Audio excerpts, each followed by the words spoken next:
Can you hear me all right now? Thank you. Let me start over. Thank you, Mr. Chairman, and members of the Presidential Commission on Elections Administration for inviting me here today, and on behalf of the Florida government and citizens of Florida, a very warm and sunny welcome to Miami-Dade County. Continuing to improve our election system is a critical task for our nation's democracy, and it's a task we embrace year-round here in Florida. I would like to spend my allotted time talking about the 2012 general election and how we continually work to make voting experiences in Florida here better year-round. From a statewide perspective, I believe Floridians had a positive election experience in 2012. More than 8.5 million Floridians cast ballot in our general election, which was a Florida record. Of these voters, more than 2.4 million voters cast their ballot at an early voting site, and nearly 2.4 million voters cast their ballot by mail. This turnout is a clear demonstration that Florida is doing the right thing by being one of only 26 states in the country that offer both early voting and no-excuse absentee voting. But as always, after an election, we found that there are areas that need to be improved upon. So last December, I traveled across the state at the direction of Governor Scott and met with election experts to learn how we can do a better job and make sure that voters know that improving the election system is an ongoing effort that takes continual innovation. My conversations were candid, direct, and focused, and they were held with people from varying political parties, interests, backgrounds, and from different parts of the state. I asked the tough questions about why some voters' needs weren't met to the fullest extent possible. And in some cases, I found that the most fundamental functions of elections administration failed. The most prominent areas I heard needing improvement involved taking further steps to increase the accessibility of our elections. Even if it's only a few precincts, there's no reason why Floridians should have to wait in line for hours to vote. Several factors appeared to have contributed to Florida's long lines at the polling places. These factors included a very long ballot, fewer polling locations, a record number of voters, and in some cases, poor planning by supervisors of elections. Knowing this, our department presented Governor Scott and the Florida legislature with a set of recommendations to resolve these issues. After a collective effort that continued through the recent legislative session, Governor Scott signed bipartisan legislation that allows more Floridians to vote and to do so in a timelier manner.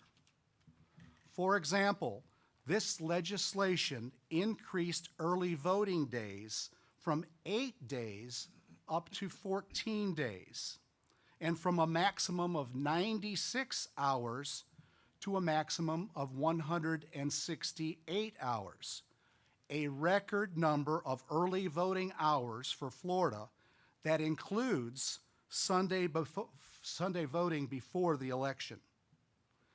This legislation also expanded the allowable number of early voting sites.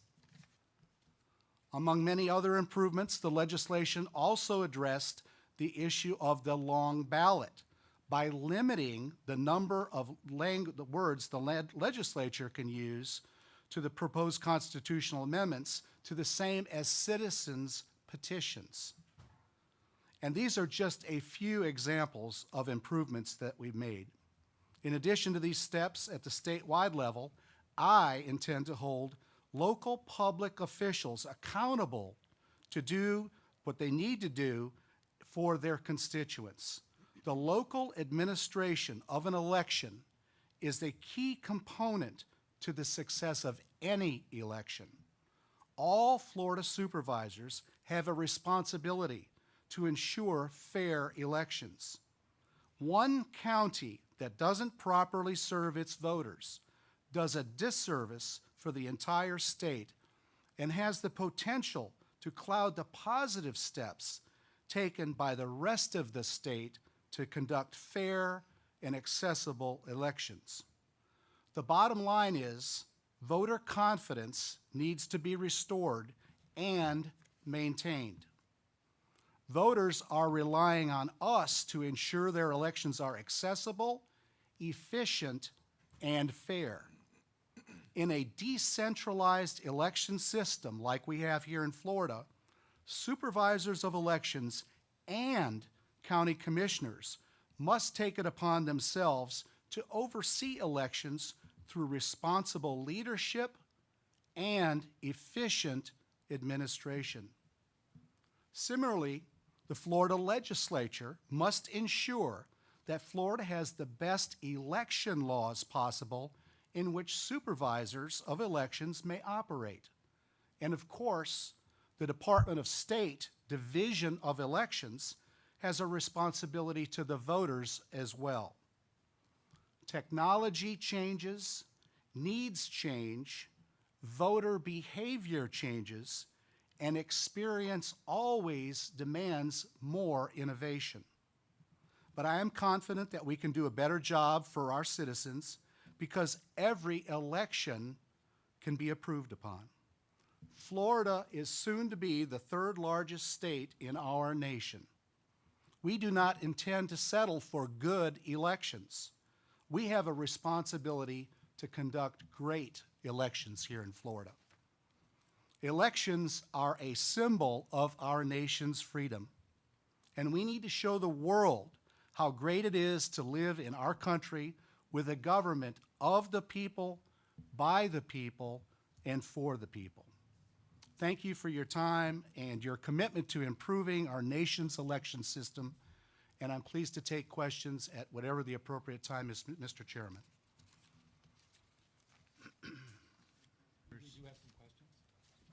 We do have questions, and Commissioner Britton, please.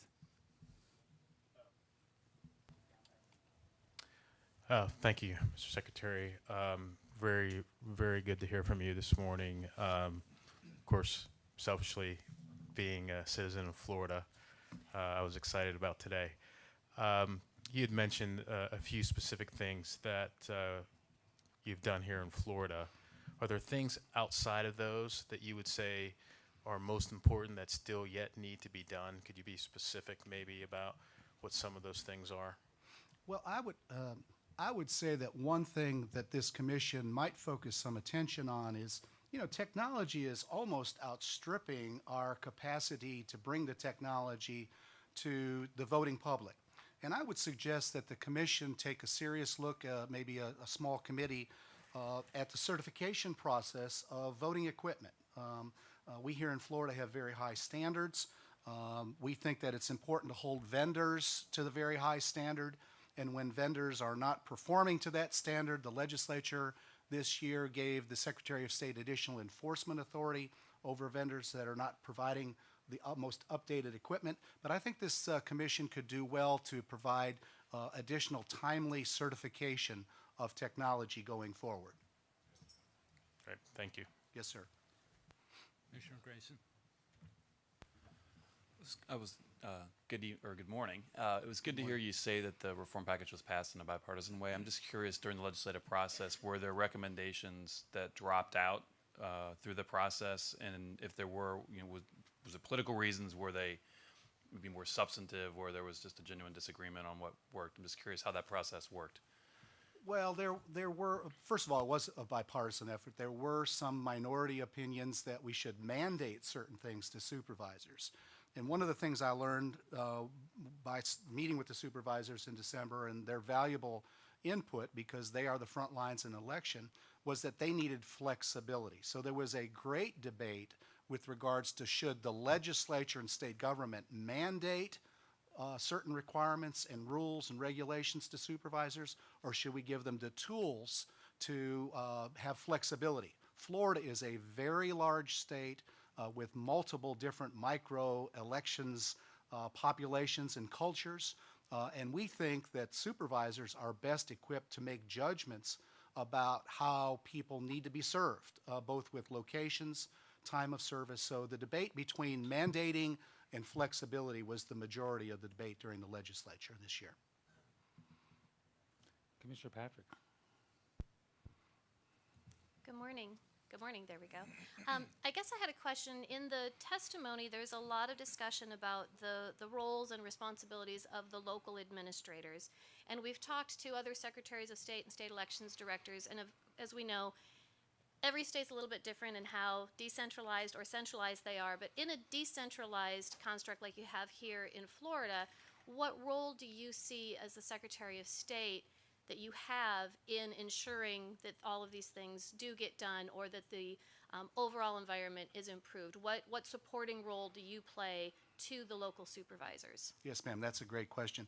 The primary role of the Secretary of State is to provide uniformity in interpretation of the statutes of Florida.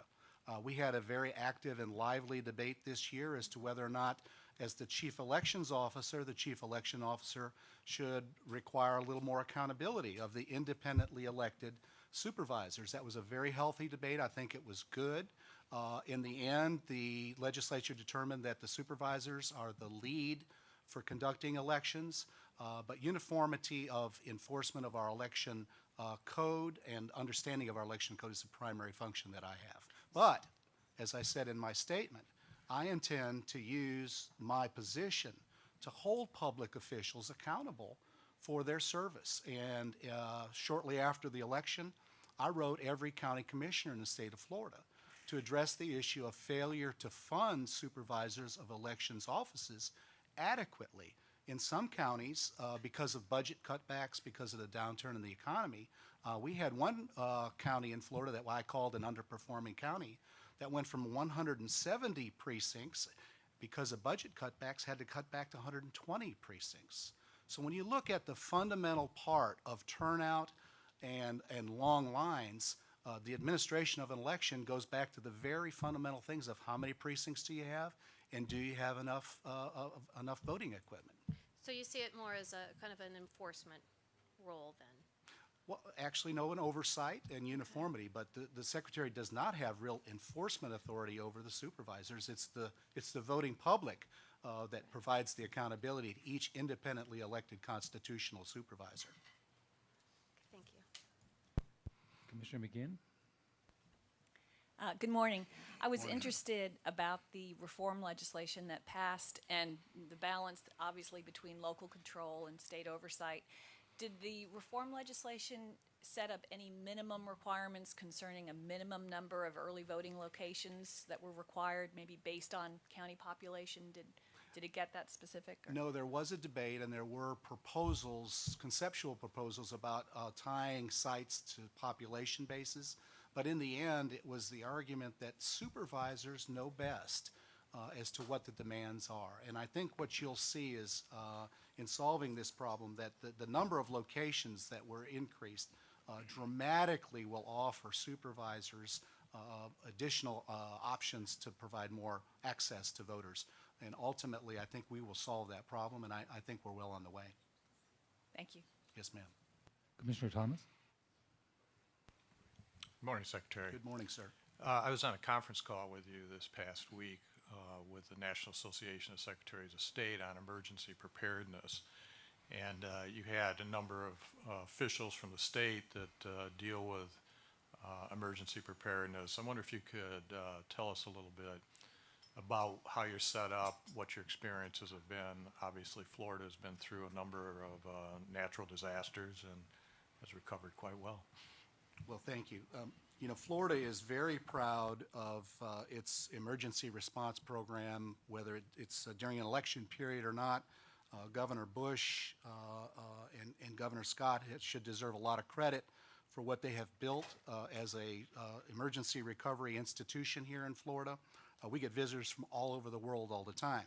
But one of the things I stressed in our conference call this week was that a commitment to emergency response during an election period is not a single agency response. It's not just the Department of State or supervisors of elections. It requires the coordination of the entire state, whether it's Florida or any other state, and local governments.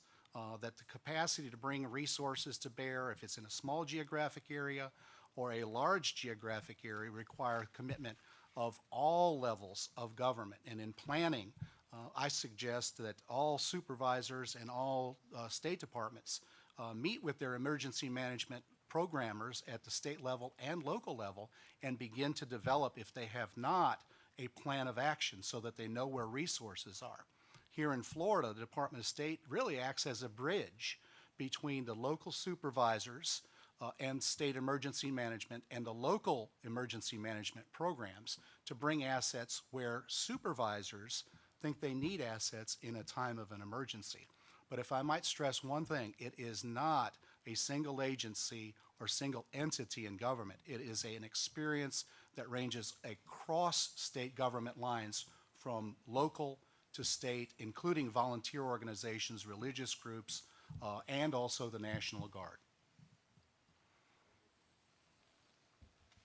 Commissioner Lomax. Larry Lomax. I'm from Las Vegas and responsible for putting on the elections there. I just have a question on your early voting, going back to that. Why the legislators felt it necessary to lay out maximums as far as providing voters an opportunity to vote? You know, that's a good question, and that was debated. Should we have minimums and maximums? And you know, at some point in time, I like to parallel voting and the service of voting to our electorate as being in the retail business. And you know, you've got to decide how many hours you're going to be open and what you can afford to do. And the reality is that we need to meet the demand of the voting public. And so as part of our input and looking at the numbers of how many people demanded, it used to be when we had a minimum number of days that oftentimes in the early voting of an early voting cycle that people wouldn't show up. They would wait till to the very end of the cycle.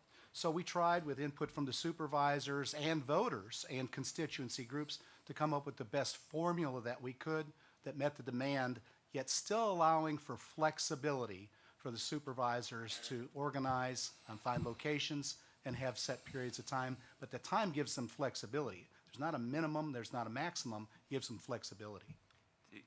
Can you give me an idea what the limit is? Because it says you expanded the allowable locations.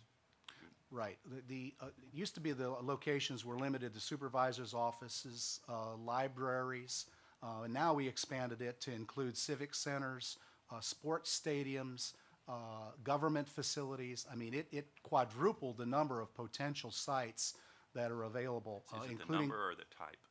the type. Okay. Yes, sir. All right. Thank you. Commissioner Echeverria. Thank you, Mr. Chairman. Ms. Secretary, thank you for being here. And as one of the 8.5 million people who voted in the state of Florida, I'm particularly interested in your observations. So, two parts to my question. First, you mentioned that it was a record turnout and that there was, in general, a good experience for most of the voting public. So if you had to do directional math, the first part of my question is, how many of those 8.5 million do you believe, the state believes, it was a good, positive experience? That's number one. And two, what would be the one thing, in the chair you sit, that you would put at the very top of your list to enhance that experience for those that it wasn't? The one thing. I realize there's lots of things. Would it be macro planning? Would it be making choices against a budget issue? Would it just merely be the accountability? So I appreciate your observations. Well, I like to say that because the fact we had a record turnout, I think that's evidence that that people had a good turnout. People were excited about this election, and I think that their enthusiasm to turn out and vote was representative of a record amount of votes.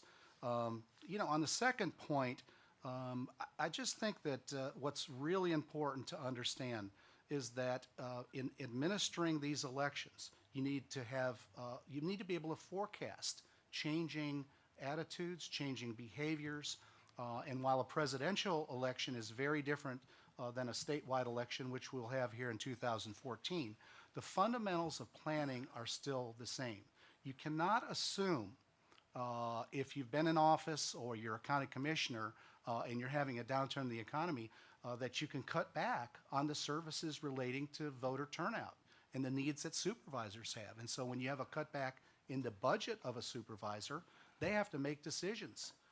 And they have to make decisions about voting locations. And I think it's important to keep the public attention and my attention on local public officials to make sure that as they plan and they go forward, that they're planning with the right formulas. We have great models here in Florida of successful election programs, and you have representatives here of some fantastic supervising efforts.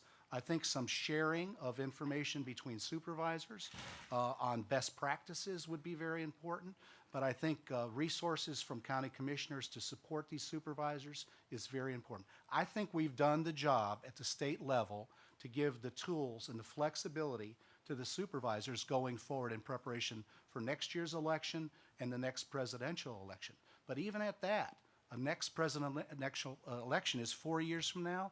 We need to be innovative and attentive to the changes that will occur in technology and voting behavior. If we do that, we will be a very, very good example to the entire country and to the world about how to conduct elections.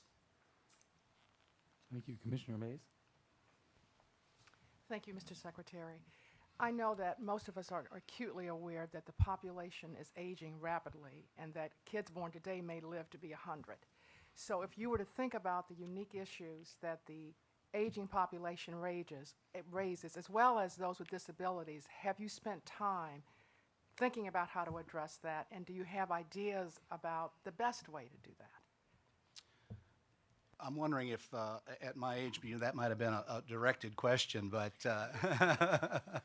but no, thank you for that. I do appreciate that question. My mother, who passed away last fall, was 96 years old, and she herself wanted to talk about elections last year and how important that was throughout her life.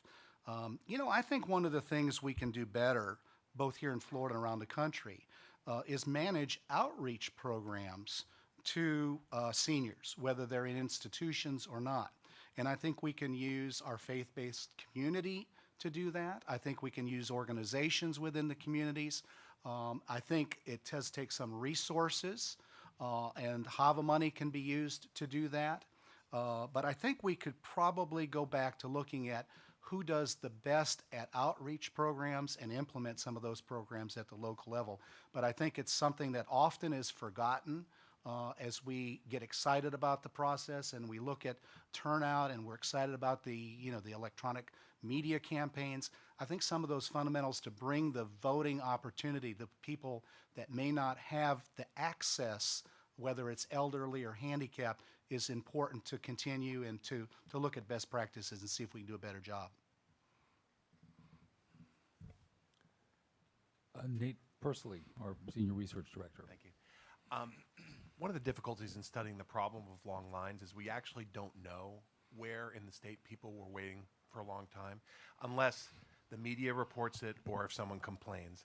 And I was wondering if there's any effort on the part of the state to actually measure in a systematic way where there were long lines or where there will be long lines in the future, how long voters in different parts of the state are waiting, so then we could actually, or then the state could actually address whether it's a localized problem or whether it's sort of more statewide. Mr. Chairman? Well, I think it's fair to say that the greatest problem was in urban areas. And I think if you go to each area, as I did in December, and have conversation with supervisors, I think they were very candid. I think they knew what their problems were. I was here shortly after the election in Dade County. I met with Penny, the supervisor, who was very candid about, and the mayor, who was very candid about what they thought one of the problems were that contributed to that was not re-precincting, which was needed to be done prior to the election, meaning as populations change and move, you need to redraw and have your precincts drawn to meet the population growth. The second thing was electronic poll books.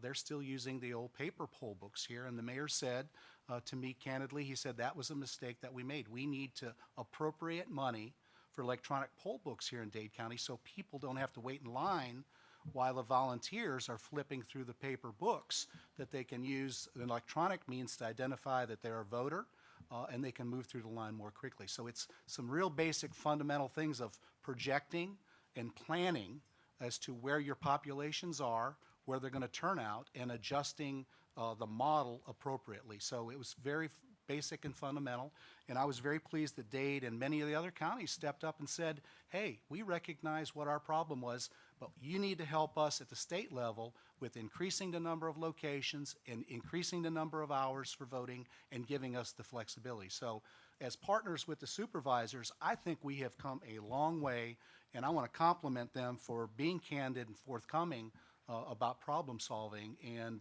that's the way we get it done here in Florida. I guess my question is really looking forward. How will we know where? How will the state know where the long lines are occurring, except from the supervisors? As opposed, when the cameras are not on northern or central Florida, and they're often down here, how will we know whether there were long lines there, or is it really just from the feedback that you're getting from the? So, I mean, would you be doing, say, surveys to figure out whether voters in other parts of the state have been waiting in long lines, things like that? Well, we have an ongoing conversation. In fact, we just had the Association of Supervisors meeting recently here in Florida, and supervisors know very well where their long lines were, and I anticipate they'll be making adjustments in the future elections, whether it's a local election, statewide election, or national election. So again, they are the front lines in the administration of an election, and it's their responsibility to know how to meet the demand for that voting public. It's not to wait in line, and anything we can do at the state level to support that, we will do, but it is their responsibility. If I might, Mr. Secretary, thanks again for joining us. Yes, sir, Mr. Chairman. You mentioned in your testimony that Florida has a decentralized system. There's some historical evidence to suggest that's the case. And you're surrounded by supervisors. In Florida, your supervisors have a great deal of autonomy and authority, as you said, and that one of the challenges for your office is uniformity. Not looking at Florida, but looking beyond the country as a whole, do you believe that a system with a lot of control in the counties as opposed to a state centralized system is a model that improves election efficiency or runs into more challenges? No, I believe that the best model is a local-based model with checks and balances in it. And in our case here in Florida, I think that the Secretary of State could have some additional authorities to hold supervisors accountable. We'll address that in the future. But the fact is that its supervisors need to be held accountable by the elected public. They are elected constitutional officers. Should they not do a good job, they can be voted out of office. That's the most accountability that you can have in an election system. I think the further that you get away from the elected public, the electorate, the less accountability you have. So it's a balance between the services the federal government can help us with, what I can do as a state elected official, but the rubber meets the road between the supervisor of elections in Florida and the electorate. And I think that's a good system.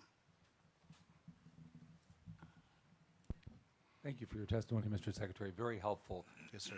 One point that you emphasized repeatedly was innovation, developing, I guess, within the election administration sphere as much as possible, a sort of a systematic attention to innovative practice. And you also talked about the importance of best practices sharing among supervisors of elections, county officials who are responsible for the conduct of elections. In your experience, how is that working? In other words, as particular planning techniques are developed, as problems are solved, as practices evolve, what is the current state as you see it of communication between and among those who are engaged in practicing elections that permits the transmission, effective transmission of innovative practices and best practices? How do you see that challenge, and how well do you think it's being tackled?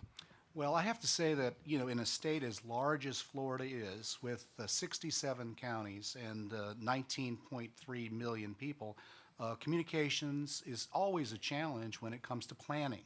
And because of the diverse population, the geography of Florida, you know, when you look at some urban areas, they can have 600 or 700 100 precincts. And when you look at the issue regarding planning and the number of machines it takes and just the basic administration of getting all of that in place on one single day for an election, it is a mammoth job.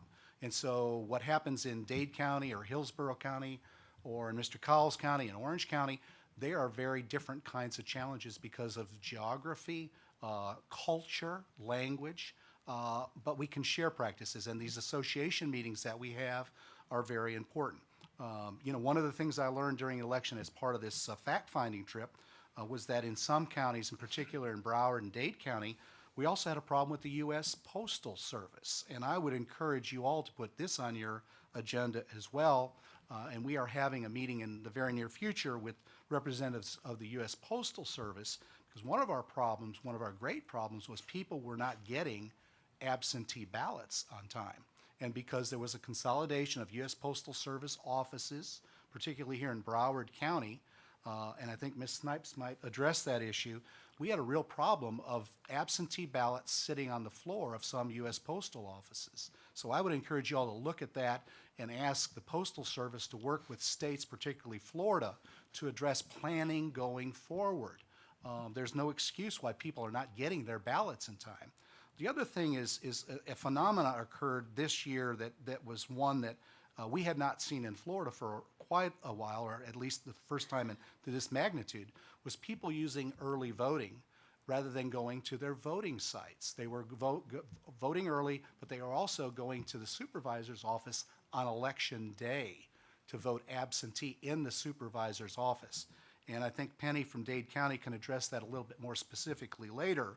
But that created a real problem in terms of counting votes following the election. I will say this, there's a very big misconception about Florida's ability to count votes on a timely basis. Every vote that was cast before the election, either early or absentee or on election day, was counted on election night. But when you take Dade County, and Penny, you can help me later on if you would please, they had 54,000 absentee ballots placed at their doorstep on election day, and that is something that does not get counted overnight. An absentee ballot requires a manual process, a review, a comparison of the signatures, and I called Penny shortly after the election and gave her a great commendation for her ability to put a team together to count votes, those absentee votes, 24 hours a day for 4 days to meet the unofficial reporting deadline that she met. So that phenomenon has been fixed, I think, this legislative session, because if you want to vote on election day absentee, you'd better have a note from your doctor, your psychiatrist, or someone to say that you actually have a need to be able to vote absentee, and I think that goes a long way to solving the problem. Yeah, and if I, thank you very much. And if I Yes, could sir. just follow up. So you mentioned that the supervisors face different challenges, and surely that's true. And they communicate, for example, through, you say, the annual association meeting. But are there suggestions that you could make, or do you think that actually that addresses the need for systematic, and I'll obviously ask the same question of the supervisors, some systematic resource for sharing information so that the best practices that are developed or the particular challenges that are identified that might be common to the different counties circulate among them in a way that enables each to take advantage of the experience of the other? Well, I think the combination of the association and my office, my division of elections, is the best funnel avenue for communicating that. And if anyone has additional suggestions, we'd be happy to implement them. But it's that constant line of communication for best practices that's very important. And I think we're going to continue to work at it. It's always a challenge. So that's my last question then. So your office actually does play some role in circulating among the counties information both about challenges and effective ways that have been devised to address them. Absolutely. We have memorandums of law. I can give directives to supervisors on best practices. It's not used very often, but anytime I see a practice that can be useful and helpful throughout the state of Florida, that is one of my challenges. And it's important to hear from supervisors. If they recommend a best practice that should be shared, we're more than happy to provide that as continuity. We're the bridge between supervisors in a lot of ways, and that's my job. Thank you very much. Yes, sir. Commissioner Thomas. Just a real quick question. What's your definition of a long line? You know what? I get asked that question a lot. What's important to emphasize is not the length of the line, but the fact that the line is moving. We had lines that people were standing in line and the lines were not moving. The definition of a long line is anything that's inconvenient for the voters and waiting longer than what's appropriate. Thank you very much, Mr. Secretary. Extremely good of you to come here today, and very helpful testimony and very clear and illuminating answers. Thank you, sir. Thank you very much. Thank you.